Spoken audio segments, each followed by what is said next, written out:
ക്വാളിറ്റിയിൽ ഓണം, ഓഫറുകളുടെ നല്ല ഓണം നിങ്ങൾക്കായി കാത്തിരിക്കുന്നു.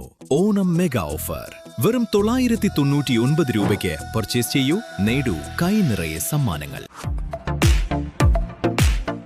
കുട്ടികളുടെ ബഹുമുഖമായ കഴിവുകൾ പുറത്തു കൊണ്ടുവരാനാവുന്നതാവണം വിദ്യാഭ്യാസ പ്രക്രിയയെന്ന് സംസ്ഥാന പൊതുവിദ്യാഭ്യാസ വകുപ്പ് മന്ത്രി അഡ്വക്കേറ്റ് എൻ ശംസുദ്ദീൻ പറഞ്ഞു. കരുവാരക്കുണ്ട് നജാത്ത് ഇംഗ്ലീഷ് മീഡിയം സ്കൂളിൽ നടന്ന മലപ്പുറം ജില്ലാ സെൻട്രൽ സഹോദയ ഭാഷാ കലോത്സവ സമാപന സമ്മേളനം ഉദ്ഘാടനം ചെയ്ത് പ്രസംഗിക്കുകയായിരുന്നു മന്ത്രി.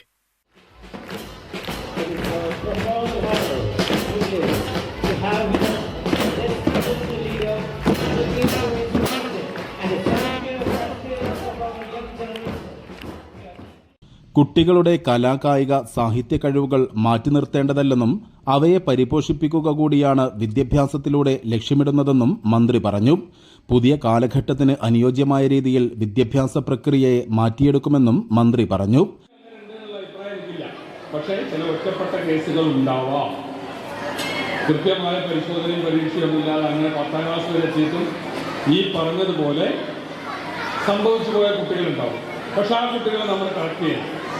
ഇനി അത്ര കുട്ടികൾ ഉണ്ടാവരുത്. അതുകൊണ്ട് സർക്കാരിൻ്റെ 100 ദിന കർമ്മ പരിപാടിയിൽ ഞങ്ങൾ താരാപഥം എന്ന് പറയുന്നൊരു പ്രോഗ്രാം വെച്ചു. 4ാം ക്ലാസ്സിൽ കുട്ടി ആർജിക്കേണ്ട വിവരം ആർജിച്ചിട്ടുണ്ടോ, 7ാം ക്ലാസ്സിൽ ആർജിക്കേണ്ട വിവരം ആർജിച്ചിട്ടുണ്ടോ, അങ്ങനെ 10ലേക്ക് പോകുന്നതിന് മുമ്പ് അതാത് ക്ലാസ്സുകളിൽ നിന്ന് കുട്ടിക്ക് കിട്ടേണ്ട നോളജ് കിട്ടിയിട്ടുണ്ടോ, അത് അത്രയും പഠനശേഷി ഉണ്ടോ എന്ന് പരിശോധിക്കാൻ ഈ 100 ദിന കർമ്മ പരിപാടിയിൽ ഞങ്ങളൊരു പദ്ധതി ഉൾപ്പെടുത്തി. Darun Najath general secretary advocate M Ummer, ഗ്രാമപഞ്ചായത്ത് പ്രസിഡന്റ് എൻ ഉണ്ണീൻകുട്ടി, സ്ഥിരം സമിതി അധ്യക്ഷൻ നൌഷാദ് അലി കുരിക്കൽ, വാർഡ് അംഗം ഖാലിദ് റഹ്മാൻ മാങ്കാവിൽ, കവി OM Karuvarakundu, doctor NK Muhammad Aslam, Aneesh, Shuhaib Alungal തുടങ്ങിയവർ പ്രസംഗിച്ചു.